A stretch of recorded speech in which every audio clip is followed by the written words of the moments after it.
In his 1914 poem, Mending Wall, Robert Frost penned the popular proverb, "Good fences make good neighbors."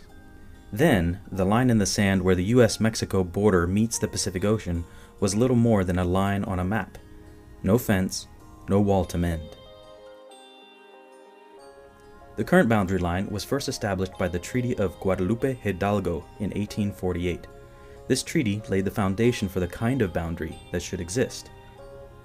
Upon a solid basis, relations of peace and friendship, which shall confer reciprocal benefits upon the citizens of both, and assure the concord, harmony, and mutual confidence wherein the two people should live as good neighbors. We remember a time not so long ago when there was no boundary line. We remember a time not so long ago when this boundary line was little more than a line on a map. Not so long ago, this boundary line symbolized relations of peace and friendship. Not so long ago, this boundary line symbolized the hope for concord, harmony, and mutual confidence. Not so long ago, this boundary line symbolized the need for us to be good neighbors. We remember a time when First Lady Pat Nixon visited where the boundary line meets the Pacific Ocean.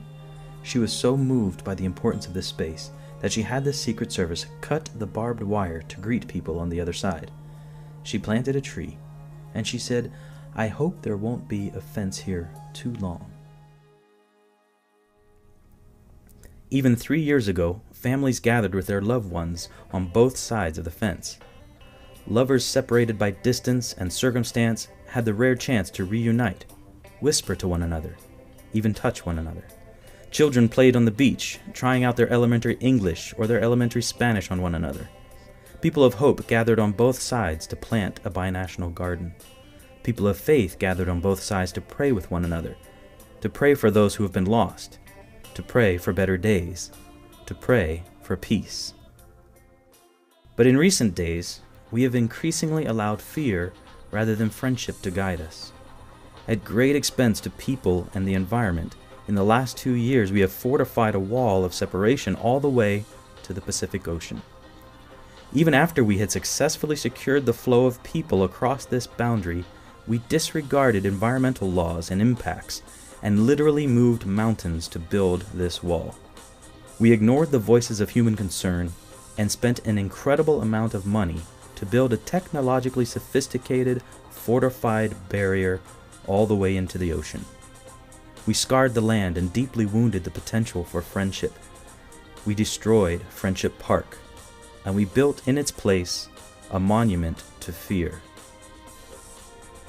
We all want to be safe and secure. We all want to protect ourselves and our children from those who may want to do us harm. There are good neighbors and there are bad neighbors.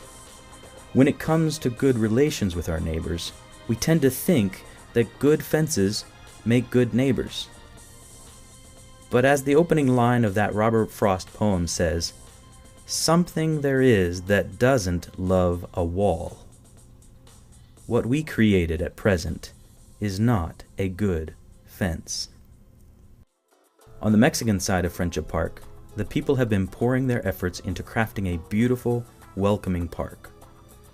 We don't have to replace a green park intended for relations of peace and friendship with a gray concrete and steel of fear and war. We can rebuild Friendship Park and turn from the current symbol of discord and mistrust back to a space that better represents our hope for concord, harmony, and mutual confidence. If we want to live as good neighbors, we must build a more friendly space. The Friends of Friendship Park make this proposal for the full reinstatement of Friendship Park. Our proposal seeks to re-establish this park for use by all, while addressing the security and safety concerns that remain the responsibility of the U.S. Border Patrol.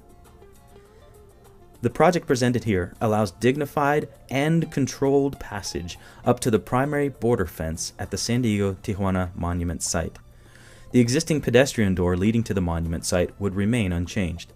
To the east of that door, a 60-foot-long rolling gate would be installed, operated by a motorized gear, and lockable in 20-foot increments. This rolling gate would allow complete security at the discretion of the Border Patrol. It can be fully closed and locked, or it could be partially or completely opened for special events. The width of the meeting plaza can be controlled through the use of a simpler fence that can be moved from one control line to the next, depending on the gate configuration. This is a plan whereby the Border Patrol continues complete control of the border zone while allowing the possibility of a more humane, peaceful binational park.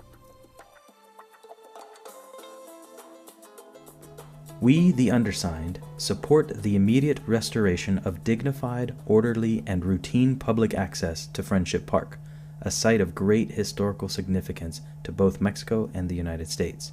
Both nations face security concerns at the border, and we understand that U.S. Border Patrol cannot tolerate illegal activity at Friendship Park. The current design, however, so restricts public access as to violate the spirit of this historic park. Our proposed design respects legitimate security concerns while restoring routine public access to three key sites: the monument, the binational garden, and the beach. By ensuring that visitors to Friendship Park can see each other, touch each other, and converse freely in a dignified and orderly manner, this proposal honors the original purpose of the park and will enable visitors to build relationships of peace and friendship upon which the true security of both nations depends.